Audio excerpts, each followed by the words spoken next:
All right, well, welcome everybody. I hope your evening is going well. My name is Peter Hill. With me is Kelly Dillion, and we are two teachers in the math department. And we just want to try and answer some of your questions around math. Um, when we usually do this with open house, we usually have everybody, all the math teachers together, and parents are milling in and out and asking lots of questions. And one of the things that I've noticed through the years is we do get kind of three top questions, and I really want to try and go through those with you here to try and give everybody a good sense of what senior high mathematics looks like and how we are here to help you guys.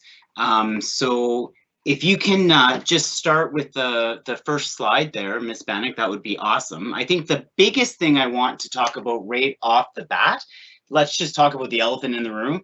Math is stressful. When we talk to kids, math is often one of their most stressful things that they talk to us about. They, they're doing good in their courses, but they're stressed out about math. And for whatever reason, math often has some baggage attached to it as well.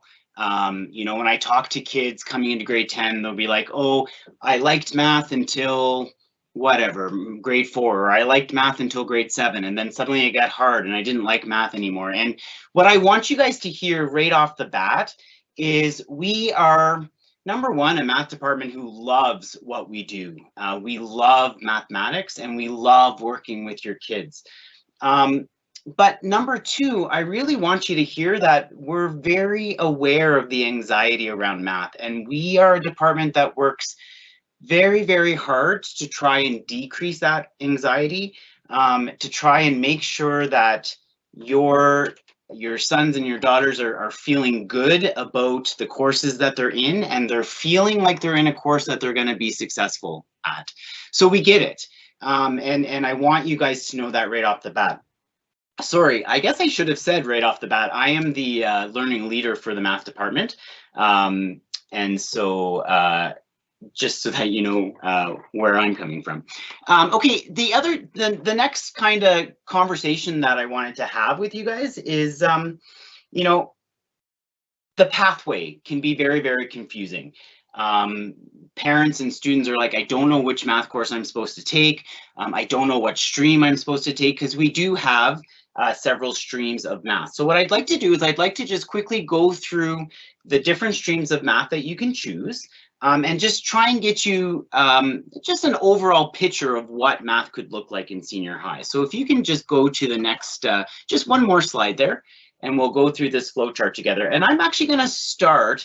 Now, I know that this can look intimidating right off the bat, so it's not, don't worry.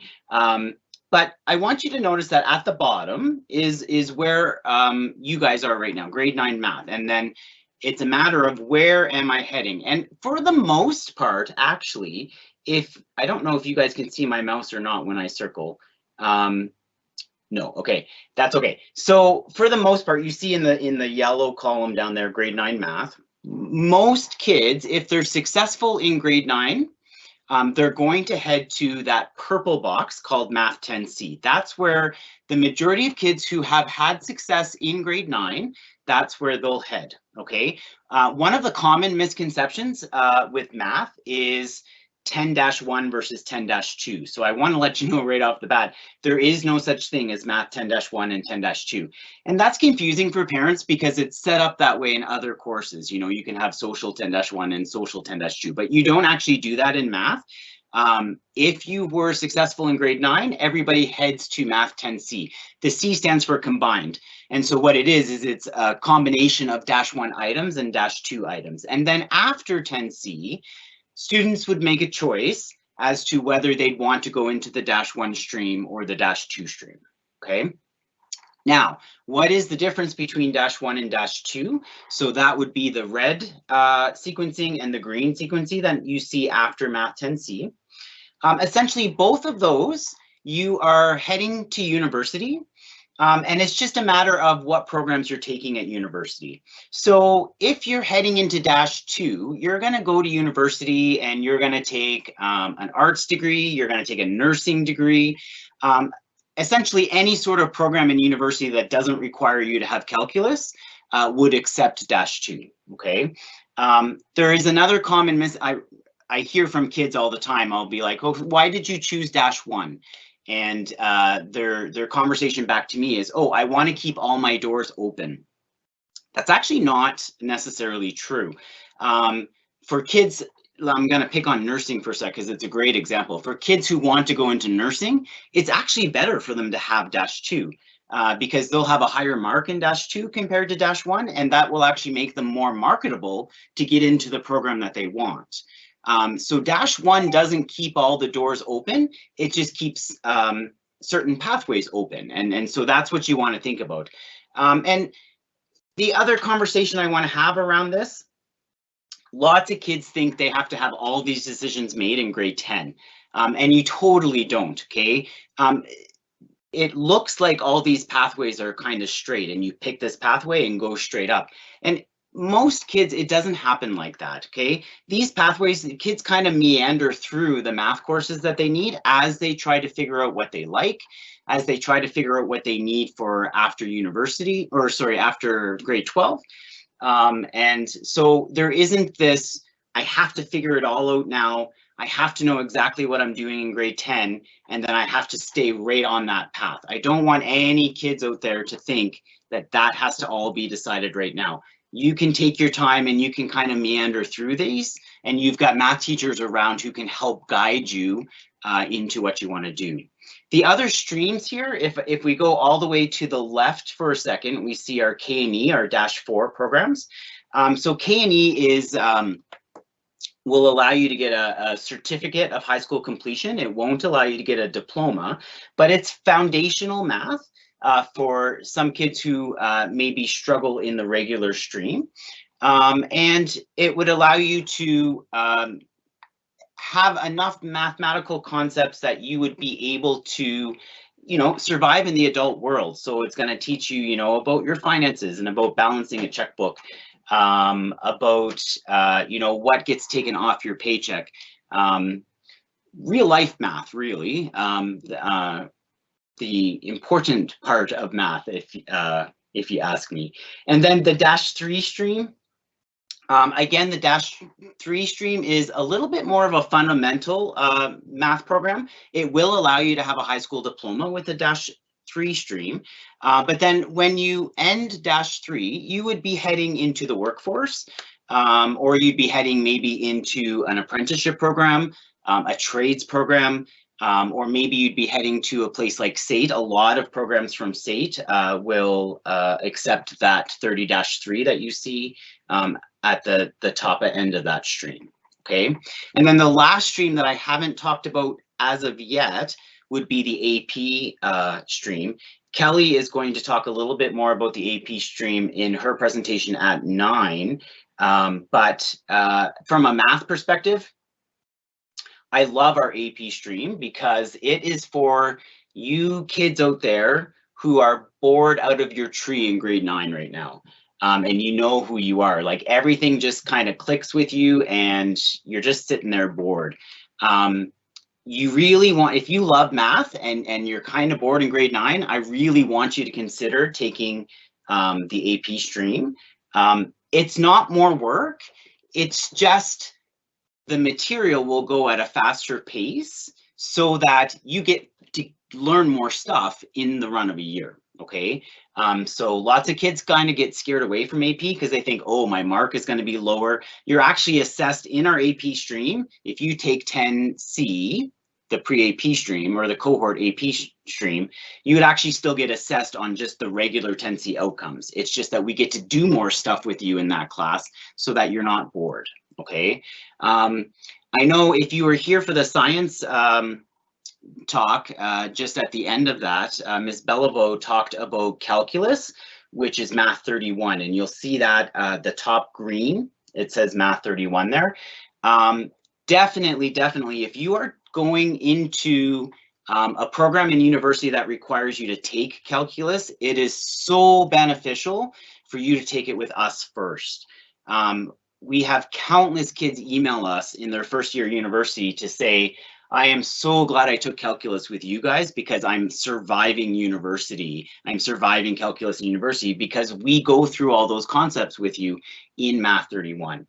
So to set yourself up for success in a university program that requires calculus, please make sure you're thinking about that right away with us. That would involve you in your grade 12 year. You'd register for 2 math courses. You take Math 30-1 in the first semester and then Math 31 in the second semester. So I'm gonna let Kelly talk for a couple of minutes. Miss Bannock, if you don't mind turning her mic on, and she's just gonna go through the next slide with you. Hello, everyone. I'm Kelly Dillion, another math teacher in our wonderful department. And yeah, we'll just take a look at the next slide. So yes, as Mr. Hill mentioned, there's no -1 or -2 at the grade 10 level. Everyone's all together in 10C, or you can take 10-3 or 10-4. The streams exist so that students can be successful, and everyone's successful at different levels. So if the students love math and they can catch on to topics really quickly, then they'd probably want to go into that advanced placement course just so that they can kind of look at things in more detail. But yeah, the streams exist so that students can be successful. So the next slide, please.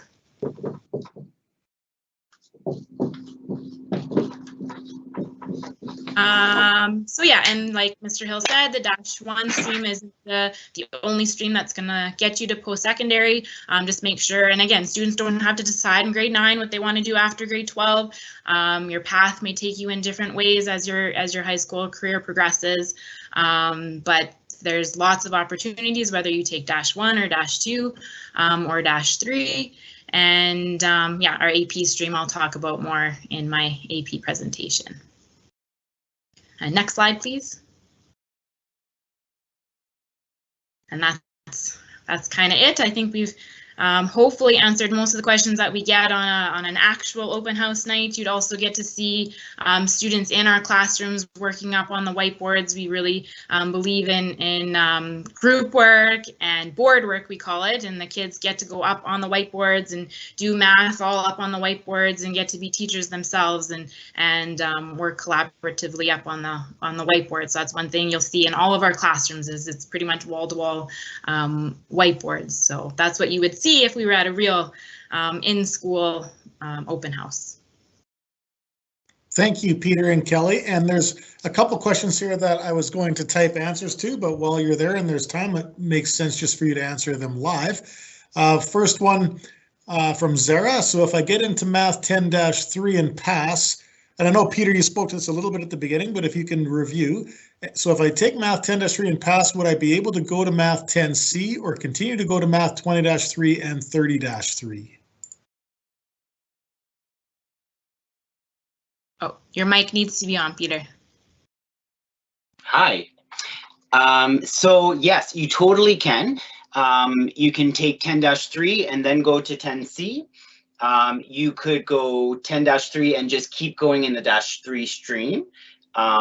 All of those pathways are fine. Kind of the one sort of gateway that I want everybody to keep in their mind is if they want to go into -1 or -2, they do need to do that through 10C. So I do have kids who will ask me, well, could I go like 10-3 and then 20-3 and then head over to 20-2 that way? And unfortunately, that's not a pathway that you can do. 10C would be the gateway to any -1 or -2 stream. But you can definitely start with 10-3 and then head over to 10C very easily, yeah. Awesome. And there's a question that relates to what you, Kelly, our advanced placement coordinator, will be talking about shortly. But if you, and the answer I know is yes, but if you maybe want to speak to it as well, if you take an AP course in grade 10, are you able to do just a regular course in grade 11? And if you can maybe also mention, just while we're talking about that, can you go the other way around? If you take Math 10C, for example, can you go to 20-1 AP? Yes, so yes to all of those. So we do really strongly suggest 10 AP, not only for students who love math or who are passionate about math, but 10 AP is a good prep course for 20-1. And you can stay in AP, you can continue on in AP after grade 10, you can do 10 AP, 20 AP, 30 AP, or after 10 AP, you can decide to go to -1 or -2. And same thing, if after grade 11, you really want to go into AP and start it then in grade 11 or start it in grade 12, that's fine as well.